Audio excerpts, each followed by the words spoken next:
네, 오늘은 사도행전 8장 26절로 40절의 말씀인데, 오늘 우리가 읽은 본문 말씀에 37절 말씀이 없음 이렇게 나오지 않습니까? 이 37절의 말씀은 본래 어떤 내용이냐면, 자, 36절 말씀이 이렇게 되어 있죠. 길 가다가 물 있는 곳에 이르러 그 내시가 빌립에게 말을 하는 거예요. 보라, 저기 물이 있는데 내가 세례를 받는데 어떤 거리낌이 있을까? 세례를 내가 받을 수 있을까? 이렇게 빌립에게 물어봅니다. 그런데 이제 37절에 빌립의 대답이 없지 않아요. 빌립이 뭐라고 대답을 37절에서 하냐면, 빌립이 이르되 만일 그대가 마음을 다하여 믿으면 받을 수 있느니라 하니, 내시가 응답하여 이르되 예수 그리스도께서 하나님의 아들이심을 내가 믿노라. 37절 기록의 말씀이에요, 이것이. 근데 개역 한글과 개역 개정에는 이것이 없어요. 이 킹 제임스 흠정역 성경에는 기록이 되어 있습니다. 그래서 이제 38절이 이어지는 거죠. 그래서 명에서 수레를 멈추고 빌립과 내시가 물에 가서 세례를 받는다. 이렇게 말씀이 이어지는 겁니다. 그래서 우리가 킹 제임스 흠정역 성경을 이렇게 보시면, 성경을 읽는 분이라면 킹 제임스 성경을 반드시 갖고 계시는 게 좋고요. 적극적으로 권장하는 바입니다. 자, 부활하신 주님이 40일 만에 이제 승천을 하시게 됩니다. 그리고 10일 동안 마가다락방에 120명의 사도들이 모여서 전혀 기도에 힘쓰게 되죠. 그 당시가 이제 오순절이었습니다. 성령 강림절을 체험하고 그들이 담대해지기 시작을 한 거죠. 그렇게 숨어있던 그들이 성령으로 충만해지고 성령을 체험하게 되자 밖에 나가서 담대하게 복음을 전하기 시작했습니다. 특별히 베드로는 예루살렘 중심지에 가서 복음을 전했고, 또 그의 설교를 들은 사람들은 3,000명, 5,000명 이렇게 회개하고 주님 앞에 돌아오는 역사가 나타나기 시작을 했어요. 그렇게 예루살렘 교회가 날마다 부흥하고 성장하기 시작을 합니다. 그런데 얼마 못 가서 예루살렘 교회에 이제 위기가 닥치게 되는 거죠. 제사장들과 바리새인들이 총공세가 시작이 된 거예요. 베드로와 요한이 체포돼서 법정에 서게 됐고, 또 야고보가 칼로 살해당하는 그런 일들이 점차 생겨나기 시작을 하는 그런 상황이었습니다. 유대인들이 더욱 열심을 낸 거예요. 그래서 사도들과 핵심 성도들을 막 검거하는 데 주력을 합니다. 그러자 성도들은 박해를 피해서 뿔뿔이 흩어지게 되는 상황이 된 거예요. 그 일이 있기 직전에 예루살렘 교회에서 집사 7명을 선택을 합니다. 그 7 집사 중 하나인 스데반도 돌에 맞아 죽었잖아요. 이게 이제 초대교회 위기가 찾아오기 시작을 한 거죠. 그렇게 유대인들은 기독교인들에게 핍박을 가하면 흩어지고 사라질 것이다, 이렇게 이야기를 한 거죠. 그런데 결과는 이것이 하나님의 역사였다라고 하는 것입니다. 이들이 흩어진 곳곳에 그들이 선 곳곳마다 복음이 진앙지가 된 거예요. 그것이 복음으로 물들기 시작한 겁니다. 오늘은 지난주에 우리가 스데반 집사의 말씀에 이어서 오늘은 이제 빌립 집사에 관한 이야기를 여러분께 드리려고 하는 거죠. 이 7 집사 중에 한 명인 빌립은 사마리아 성으로 갔습니다. 8장 5절에 사마리아 성으로 갔는데, 빌립이 그곳으로 간 것은 숨기 위해서 간 것이 아니었어요. 가서 복음을 전하려고 했던 것입니다. 성령께서 빌립과 함께 하셨어요. 그래서 사람들로 하여금 귀를 열어서 빌립이 전하는 복음을 듣게 하셨습니다. 사람이 자기의 생각과 지식을 가지고 복음을 전하게 되면 그것은 복음이라고 볼 수가 없는 거예요. 그때 많은 기적과 이사가 나타납니다. 성령, 신, 하나님과 사람, 신인 합력의 전도가 이루어지기 시작을 한 거죠. 그러자 빌립이 전하는 그 복음이 성령께서 듣는 자들의 귀를 열어주셔서 마음을 만져주기 시작을 하신 겁니다. 수많은 병자가 치료되고 귀신이 쫓겨나는 표적이 막 일어나기 시작을 하는 거죠. 그 소식을 들은 예루살렘 교회가 베드로와 요한을 파견합니다. 그래서 베드로와 요한이 사마리아로 가는 거예요. 그 2 사람이 사마리아에 가서 사람들에게 성령을 구체적으로 가르쳐주고 소개합니다. 그리고 성령 받기를 기도해 주는 거예요. 그렇게 사마리아 성도들이 성령을 체험하기 시작을 하는 겁니다. 그리고 나서 그들이 성령으로 충만해지자 베드로와 요한은 또다시 돌아가는 거죠. 자, 그 뒤에 빌립 집사는 다시 사마리아 여러 촌에 다니면서 복음을 전하기 시작을 하는 겁니다. 그리고 이제 성령님은 사마리아 여러 촌에 다니면서 빌립으로 하여금 복음을 전하게 하신 뒤에 빌립에게 이렇게 또 명령을 하세요. 그것이 어떤 내용이냐면 오늘 이디오피아 내시에게 전도하게 된 그 경위를 말씀을 드리는 것입니다. 그 내시가 누구였냐면은 이디오피아 여왕 그 간다게 밑에서 모든 나라의 국고를 맡고 있었던 재무장관이죠. 큰 권세를 가진 그런 책임자였습니다. 빌립이 이 내시에게 이제 전도한 것이 사실상 최초의 이방 선교가 된 거예요. 그리고 이 내용을 보면은 교회가 나아가야 할 방향이 뭐다라고 하는 것을 우리에게 가르쳐주고 있습니다. 찬송가 가사에도 보면 어둠 밤 쉬 대리니 내 직분을 지켜서 찬이슬 맺힐 때에 일찍 일어나 해돋는 아침부터 힘써서 일할 수 없는 밤이 내게 속히 오리라 이렇게 기록이 되어 있습니다. 하나님께 택함받은 소명 아래서 우리가 충성을 다해야 하는 것은 복음을 전하는 일이다 하는 거죠. 전도하는 일인 거죠. 해돋는 아침부터 일할 수 없는 밤까지 힘써 일하라 이렇게 말씀하시고 우리 삶 전반에서 복음을 흘려보내야 한다 이렇게 성경은 우리에게 말씀하고 있습니다. 언행은 물론이고 얼굴마저도 은혜가 넘치는 얼굴이어야 하는 겁니다. 그러기 위해서는 성령으로 충만해야 하죠. 우리는 빌립의 전도에서 배워야 할 것이 있는데 빌립은 여러분 아시는 것처럼 집사로 간택을 받았죠. 그런데 어떤 사도보다도 복음의 열정이 깊은 사람이었습니다. 교회는 이방인을 구원하기 위해서 존재한다라고 하는 하나님의 뜻을 빌립이 가장 먼저 간파한 사람이다라고 볼 수 있어요. 그래서 이방 선교의 문을 연 사람이었습니다. 그러면 빌립이 과연 어떻게 전도를 했는가 하는 것을 나누어 봅니다.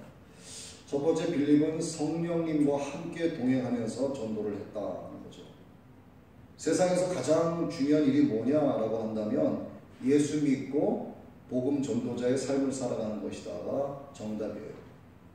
이 세상에서 가장 중요한 것이 무엇이냐? 물론 먹고 살기 위해서 돈 버는 일도 중요하지만 그 돈 버는 이유가 뭐고 목적이 뭐냐를 생각을 해봐야 되는 거예요. 건강하게 사는 게 매우 중요하다라고 말을 해서 날마다 나는 운동한다라고 얘기하지만 왜 건강을 너무 지키려고 하느냐 하는 원인과 목적과 동기가 뭐냐 이거예요. 이것이 복음을 위한 것이 되어야 된다라고 하는 겁니다. 그래서 그 사람이 행하는 모든 말과 모든 행동, 모든 사업, 모든 직장, 어떤 일이든 간에 관계없이 동기와 목적이 무엇이냐가 중요한 거예요. 동기와 목적은 예수 믿고 복음 전하는 복음 전도자의 삶을 내가 살아가겠다라고 하는 것 때문에 건강도 지켜야 되는 것이고 내가 복음 전하고 전도해야 되기 때문에 내가 일도 해야 되는 거예요. 그래서 우리 삶에는 동기와 목적이 무엇이다가 딱 가치관으로 정립이 되어 있어야 됩니다. 한 사람이 예수님을 자기의 구세주로 믿게 되는 과정에는요, 지금까지 자기가 살아왔던 삶의 방법과 길을 바꾸는 일대 결단을 필요로 하게 되는 거예요. 내가 지금까지 살아왔던 관습, 어떤 삶의 습관들 이런 것들을 계속해서 고착되어 있기 때문에 가지고 가겠다라고 한다면은 99%까지는 예수님을 믿을 수 있게 될지는 몰라도 100%의 믿음을 하나님 앞에 드릴 수는 없다고 저는 보는 거예요.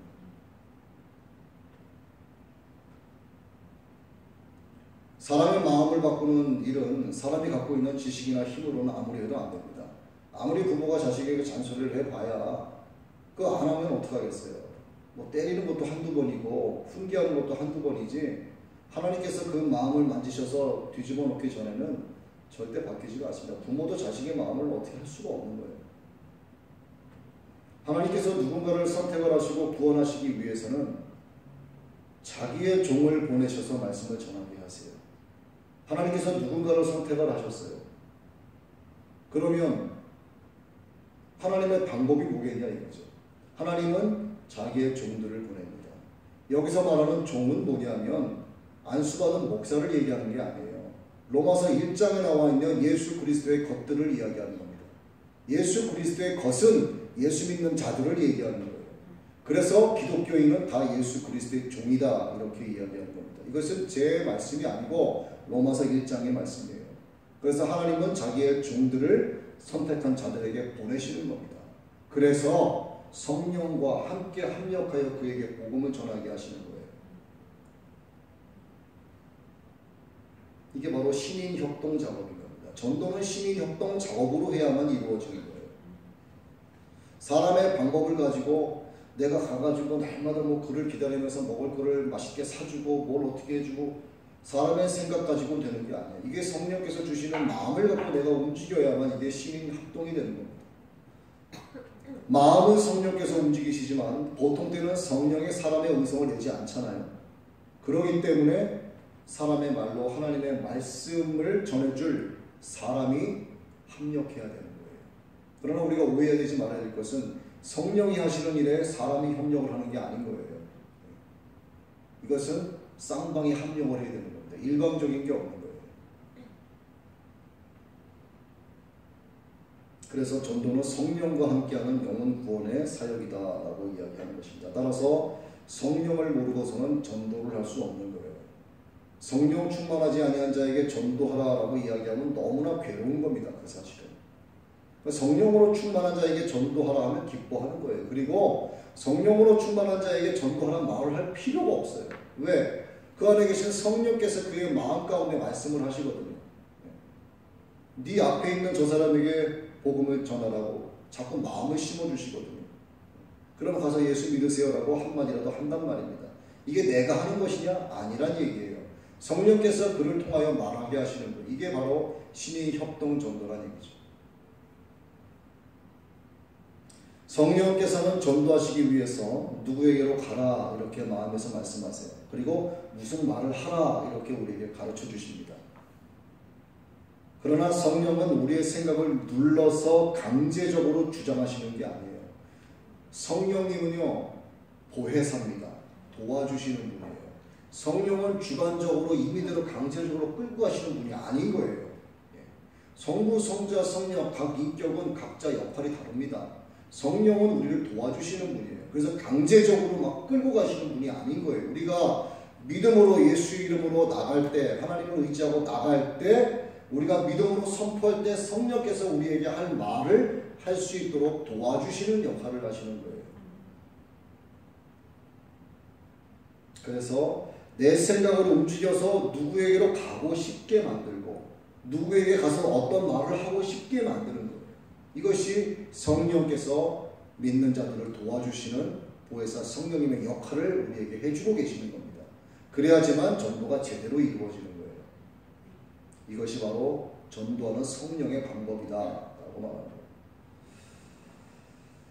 자, 다시 한번 말씀드리지만 전도는 성령님과 함께하는 영혼 구원의 작업이다 하는 거 여러분 잊지 마시고 우리의 힘으로 사람의 영혼을 구원한다는 것은 어림없죠. 뭐 어떻게 나도 나를 제대로 알지 못하고 나도 나를 못 믿는데 내가 정말 구원받을까를 나도 고민하고 있는 판에 내가 누구를 구원하겠습니까? 그건 뭐 말이 안 되는 소리죠. 그거야. 오직 성령님께서 하시는 일이기 때문에 성령님을 바로 알아야만 전도에 동역을 할 수 있다라고 하는 사실을 꼭 기억을 해야 됩니다. 마태복음 10장 19절에 이렇게 말씀이 기록되어 있어요. 너희를 넘겨줄 때에 어떻게 또 무엇을 말할까 염려하지 말라. 그때 무슨 말할 것을 주시리니 말하는 자는 너희가 아니라 너희 속에 말씀하시는 자 곧 너희 아버지의 성령이시니라. 명확하게 우리에게 가르쳐주고 계십니다. 또 관련한 요한복음 14장 26절에는 보혜사 곧 아버지께서 내 이름으로 보내실 성령 그가 너희에게 모든 것을 가르치시고 내가 너희에게 말한 모든 것을 생각나게 하시리라 하십니다. 저는 진짜 모태 신앙으로서 신앙생활을 참 오래 했죠. 정말 얼마나 설교를 많이 들었고 또 얼마나 많은 예화를 들었고 얼마나 셀 수 없는 수도 없는 예배를 얼마나 많이 드렸겠습니까? 근데 그렇게 오랜 세월 예수 믿었어도 그 말씀이 과연 내 마음속에 남아있었을까? 남아있는 게 없어요. 아무것도. 그냥 어떤 목사님이 또 설교를 하시면 그냥 들어보니까 과거에 들었었던 말씀 이거지, 듣고 나면 또 새카맣게 잃어버리고 아주 하얀 백지가 되어버립니다. 그런데 놀라운 것은 기도를 하고 날마다 성령의 임재하심을 기도하고 성령의 충만함을 간구하면서 하루하루 살아가다 보니까 과거에 지난날에 내가 들었던 어떤 목사님의 예화, 10년 전에 저희 아버지 목사님께서 하셨던 어떤 설교의 예화, 그런 것들이 생각이 나는 거예요. 그리고 어떤 상황에서 누구를 만나서 어떤 복음을 전하고자 하는데 저 사람에게 무슨 말을 어떻게 시작을 해야 될까라고 하는 것을 말씀을 다 터오르게 해주세요. 그 사람에게 맞는 말씀을. 그러면 가서 그 사람에게 그 말씀을 이야기하고 그 사람 상황과 환경에 맞게끔 하나님께서 입을, 나도 생각지도 않았던 그런 새하였던 그 상황에서 입을 열어주시는 경험을 참 많이 하고 있습니다. 지금도. 그러니까 성령께서 깨닫게 해주시는 거예요. 따라서 이것은 성령으로 충만하지 않으면 전도하기는 힘들다라고 하는 겁니다. 성령으로 충만하지 않으면 찬양하기도 힘들고 전도하기도 힘들고 예수 믿기도 힘들고 교회 다니는 것도 지겨워지는 거예요. 그래서 기독교인의 근본은 성령 충만입니다. 성령은 빌립에게 예루살렘에서 가이사라로 가는 길을 가라고 하셨어요. 그런데 그 길이 문제였습니다. 사람들이 별로 다니지 않는 외딴 길이었어요. 사람의 상식으로는 어떻습니까? 우리가 사람 많은 곳에 가서 전도지를 돌려야 그나마 이거 받아가는 사람도 있고 많은 사람들에게 전해줘야만 비례적으로 보는 사람의 숫자도 늘어나지 않겠어? 이것이 우리의 생각 아니겠습니까? 근데 성령의 생각은 달랐던 거예요. 성령님의 주도권을 인정하는 사람이라면 외딴 길로 가라 했을 때 외딴 길로 가야 되는 거죠. 자, 이처럼 빌립이 성령님의 인도하심에 순종해서 그야말로 그 광야길로 가게 되는 것입니다. 광야길을 통해서 에디오피아로 가라 이렇게 명령을 하시는 거예요.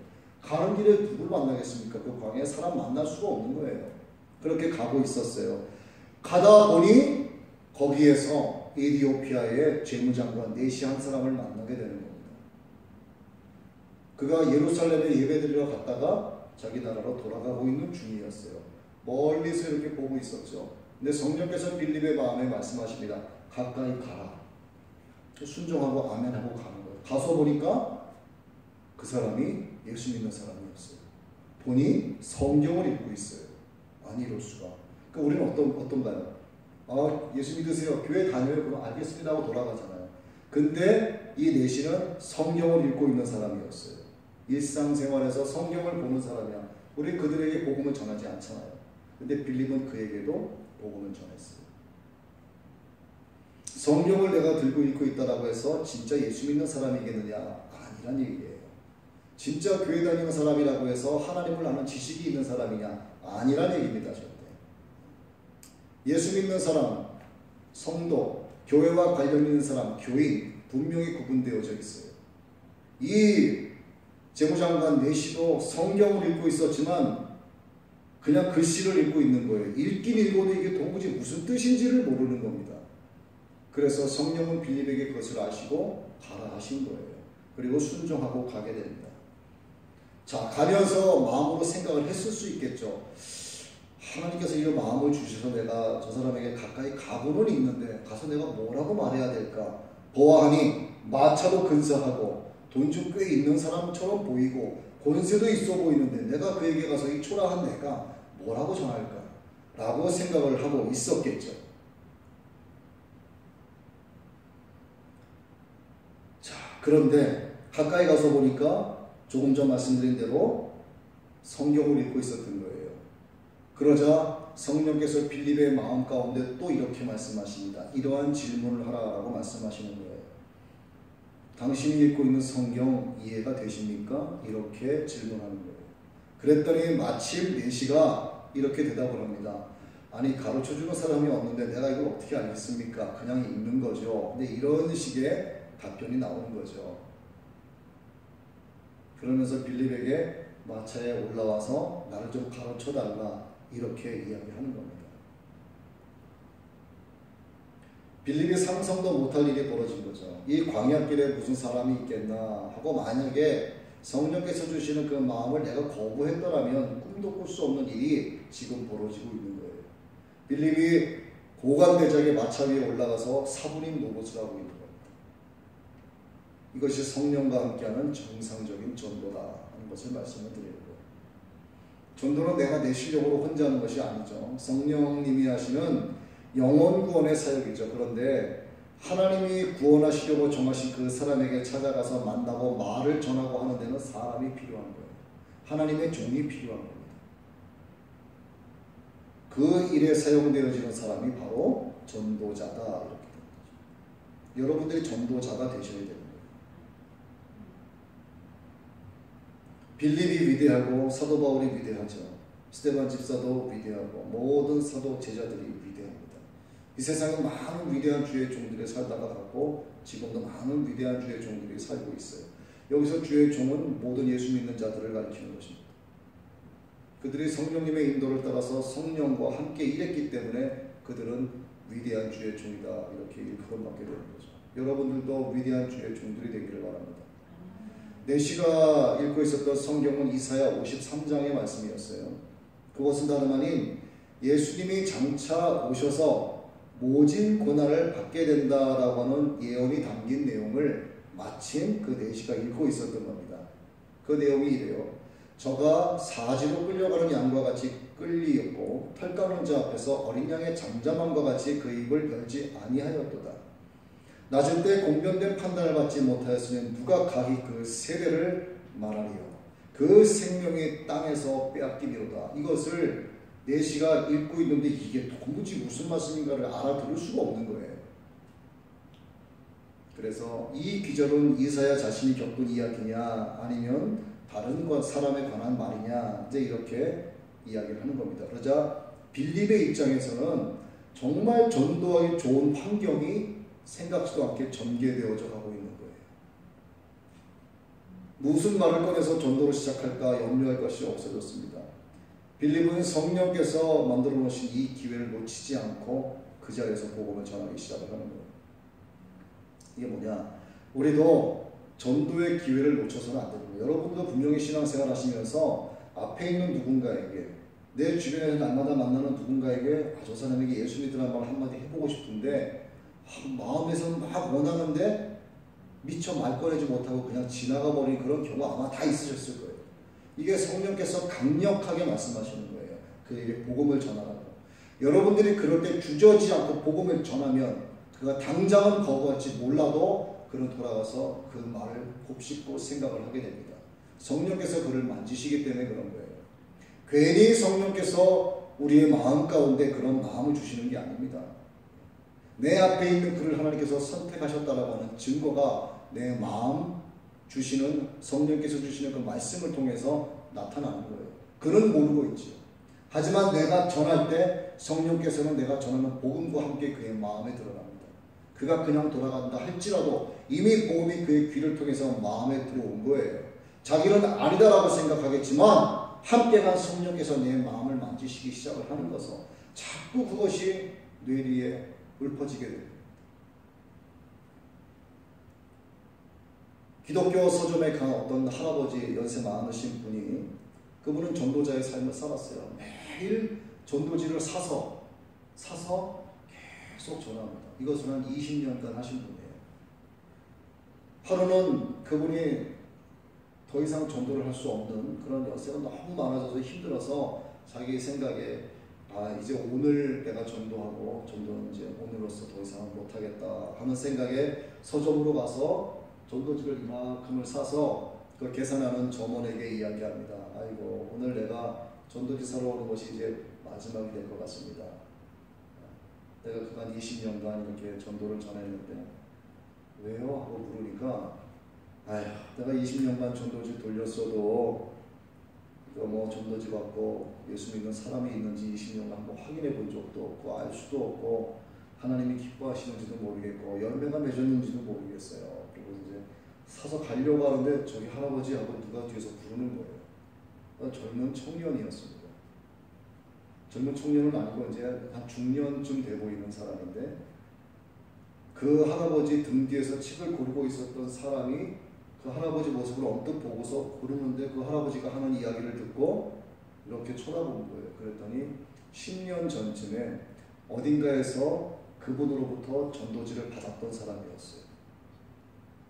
그 사람이 그 전도지를 받고 돌아갔는데 꾸깃꾸깃하게 있었던 전도지를 읽고 자꾸 마음이 좀 이상해지더래요. 그래서 혹시나 해서 가까운 교회 한번 나가봤다 합니다. 나가서 그것이 예수 믿을 계기가 된 거예요. 그래서 그가 자기 가족을 구원하고 자기 동생이 선교사가 돼서 해외로 파송을 나가고 그리고 또 자기 친구한테 전도해서 친구가 목사가 되고 이런 일이 놀라운 일이 벌어지고 그 이야기를 할아버지한테 해주는 거예요. 성령께서 그렇게 역사하시는 거예요. 그가 듣든지 아니 듣든지 복음을 전하라.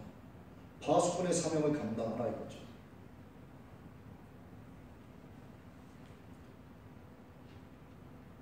그래서 우리가 전도의 기회를 놓쳐서는 안 된다는 겁니다. 이 전도의 기회를 우리가 안다라고 하는 것은 내 안에 성령께서 충만히 임재하고 계신다라고 하는 증거가 되기 때문에 여러분 마음 가운데 내가 누군가를 놓고 기도하고 내가 누군가에게 복음을 반드시 전하고 말겠어 라고 그를 위하여 집중적으로 기도하지 않습니까? 그의 마음 가운데 성령이 충만하다라고 하는 것을 증명하는 거예요. 여러분의 마음 가운데 성령님이 충만하실 때 누군가에게 복음을 전하고 싶다라고 하는 그런 마음이 자꾸 생겨나는 겁니다. 그래서 빌립이 그 4시의 질문에 답변을 친절하게 해주는 거예요. 이사야가 예언한 그분이 바로 예수 그리스도신데 그분이 유대인들의 시기로 십자가에 못 박혀 죽으셨다. 죽으신 지 사흘 만에 살아나셨다. 우리가 그 사건의 증인이다. 이렇게 설명을 자세하게 해줍니다. 예수님이 죄인의 구주로 오신 분이고 그를 믿으면 죄사함과 영생을 얻습니다 하고 4시에게 이야기를 해줍니다. 이것이 성령님과 함께하는 전도라 이 말이죠. 내가 그에게 가서 무슨 말을 할까 고민할 이유가 없는 거예요. 전도할 때 여러분이 결코 혼자가 아니다라고 하는 겁니다. 저도 전도지를 돌려왔어요. 저보다 행색이 조금 못한 분들에게는 자신 있게 복음을 전하다가도요. 누군가가 옷차림이 좀 근사하지 않습니까? 그러면 전도지 주기가 조금 이게 망설여지고서 휘뻘쭘하게 돌아서는 경우도 많이 경험을 했어요. 왜? 혼자 하려고 하다 보니까 이게 안 되는 거예요. 왜? 성령 충만하지 않으니까 부끄러워지는 거야, 자꾸. 초라하게 느껴지는 거야, 내 자신이. 그러나 성령 충만하면 그렇게 멋지게 빼입고 근사하게 다니는 사람이 예수 믿는 사람이 아니라면 그 영혼이 너무나 불쌍해 보이는 거예요. 저 썩어 없어진 껍데기 입고 다니는 게 무슨 소용이 있는가. 오히려 더 가까이 가서 담대하게 복음을 전하게 된다 이 말이죠. 여러분도 바로 옆에 있는 사람에게 또 앞에 앉아있는 어떤 생명부지의 사람에게 지하철을 타고 가시거나 버스를 타고 가시거나 길을 가다가 버스를 정류장에서 기다리고 있거나 여러 상황이 있겠죠. 예수 믿으라고 한번 옆 사람에게 이야기해볼까 이런 생각을 갖게 될 때가 분명히 있으셨을 거예요. 앞으로도 그럴 겁니다. 그럴 때 여러분 생각하실 것 없이 즉시 예수 믿으라고 하셔야 돼요.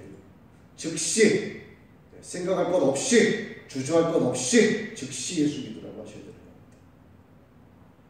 성령께서 그렇게 명령하시는 거예요. 그러면 그 말을 들은 그에게 하나님이 역사하기 시작합니다. 아니 밑도 끝도 없이 웬 놈이 나한테 갑자기 와가지고 예수 믿으라고 해? 저는 재수 없는 놈 하고 돌아갔어도 그의 마음을 하나님이 만지기 시작하시면 그가 하나님 앞에 언젠가 무릎 꿇게 되는 거예요.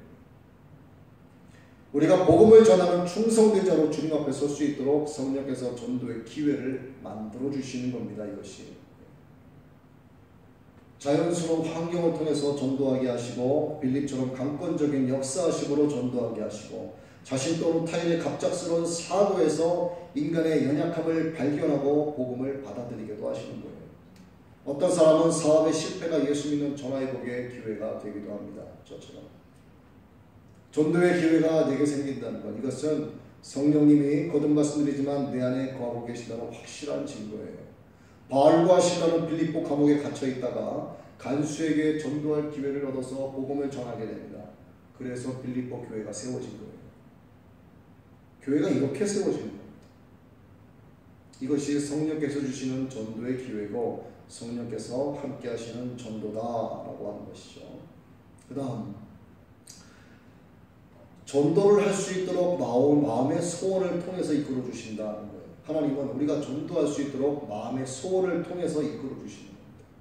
하나님은 자기의 기쁘신 뜻을 위하여 저마다에게 소원을 심어주시고 그 소원대로 행하게 하시는데, 찬양 사역자도 마찬가지고 안수받은 목사가 되고자 하는 그 마음도 마찬가지고 찬양 반주자도 마찬가지고 복음을 전하는 전도자도 마찬가지인 거예요. 하나님께서 그 마음에 그렇게 하고 싶다라고 하는 소원을 심어주셔서 하나님의 기쁘신 뜻을 위하여 그에게 행하게 하시는 겁니다. 혼자 가라가 아니에요. 성령과 동행하라가 되는 거예요. 결국 주님께서 원하시는 것이 뭐냐 이거죠. 복음을 전하는 것으로 모든 것이 귀결됩니다. 찬양 사역도 마찬가지고 복음을 증거하는 것도 마찬가지고 반주도 마찬가지고 설거지하고 음식 만드는 것도 마찬가지예요. 모여서 교제하는 것도 마찬가지고 성경 공부하는 것도 마찬가지고 해외 단기 성경하는 것도 마찬가지입니다. 모여서 성도들끼리 모여서 운동회도 하고 야유회 가는 것도 왜 합니까 이거를? 하나님의 은혜를 나누고 더욱더 성령으로 충만하여 복음을 증거하자라고 하는 것으로 귀결되는 거예요. 목적은 한 가지예요. 하나님의 구원의 경륜을 이루고자 하시는 것입니다. 그렇게 복음을 전하기 위해서는, 전도하기 위해서는 전도할 대상자에게 가까이 가야 하는 거예요. 빌립은 성령께서 자기 마음에 말씀하신 대로 내시에게 가까이 다가갔습니다. 멀리 있어서는 전도가 안 되는 거예요.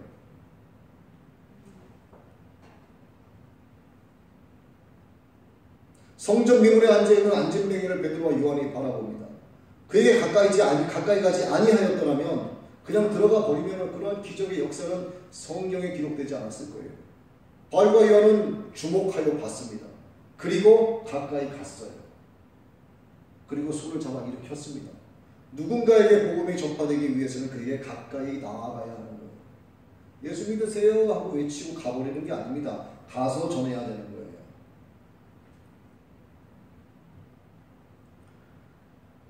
멀리서 볼 때 복음이 필요 없는 것처럼 보이는 사람들이 주변에 많이 있습니다.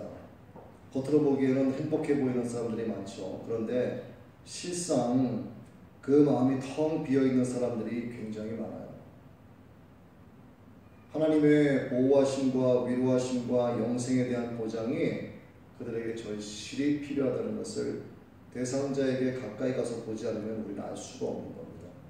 그의 그러한 모습을 보기 위해서는 가까이 가야 되는 거예요. 빌립이 내시에게 가까이 갔으니까 겉으로 보기 얼마나 신실합니까? 성경을 바라보고 얼마나 신실해요. 그에게 어떻게 감히 가서 또 예수 믿으라고 하겠습니까? 그러나 그는 정말 복음이 필요했던 사람이었어요. 가까이 가니까 그가 물어오지 않습니까? 이것이 무슨 뜻입니까?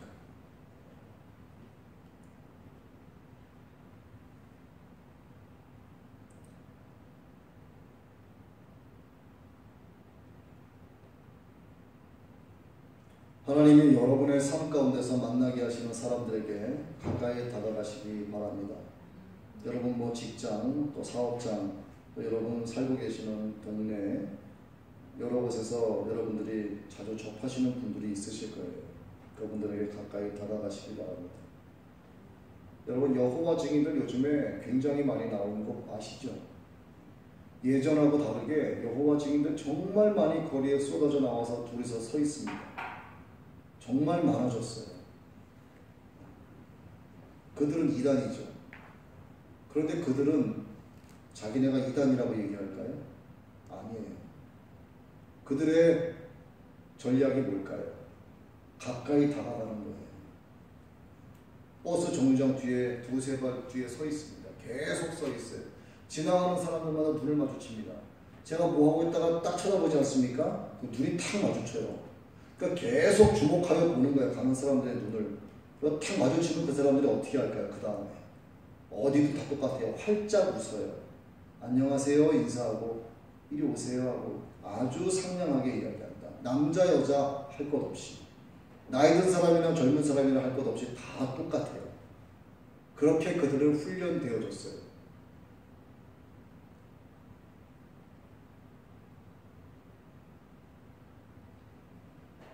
가까이 다가간다라고 하는 것은 관심이죠. 그러면 분명히 전도의 말을 할 수 있는 근거와 기회를 성령께서 마련해 주시는 것입니다. 가까이 다가가라라고 하는 첫 번째 명령을 어기는데 그에게 가서 어떻게 말을 할 수 있겠습니까? 다가가라라고 했을 때 다가가면 그 다음은 성령께서 할 말을 우리 입술을 통해서 주신다 이 말이죠.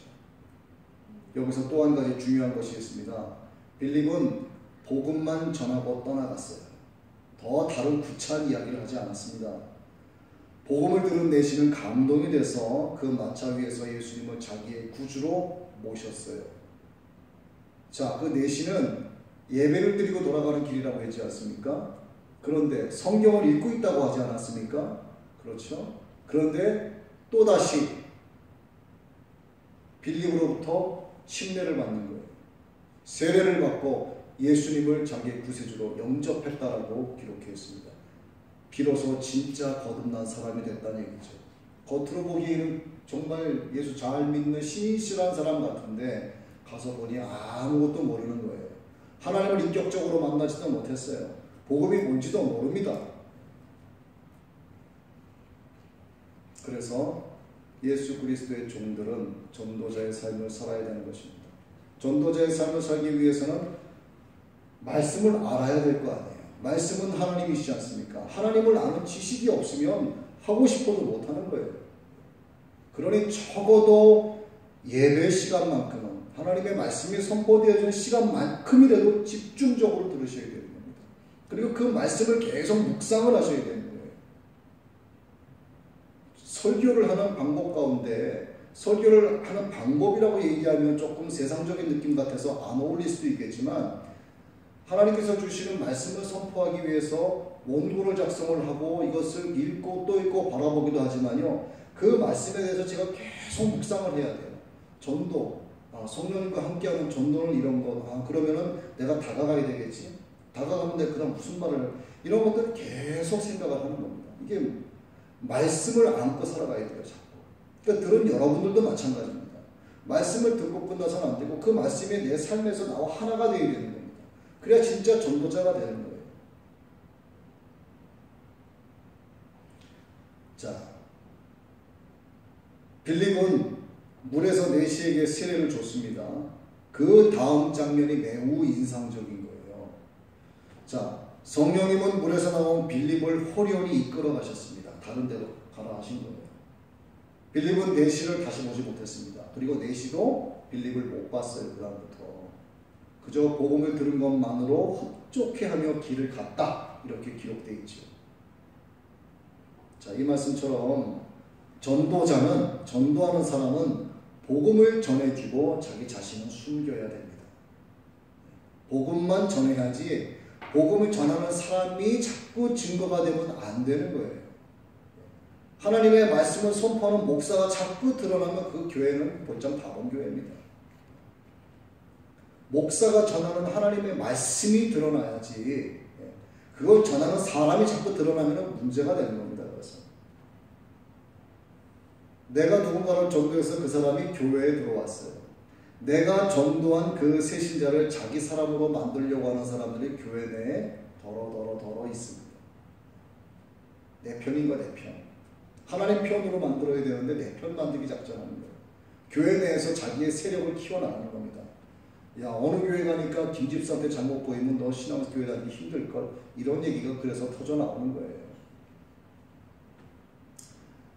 우리가 전도하는 것은 복음을 전파하라는 주님의 지상 명령을 따르는 것이지 전도한 그 사람을 내 편으로 만드는 것이 아닙니다.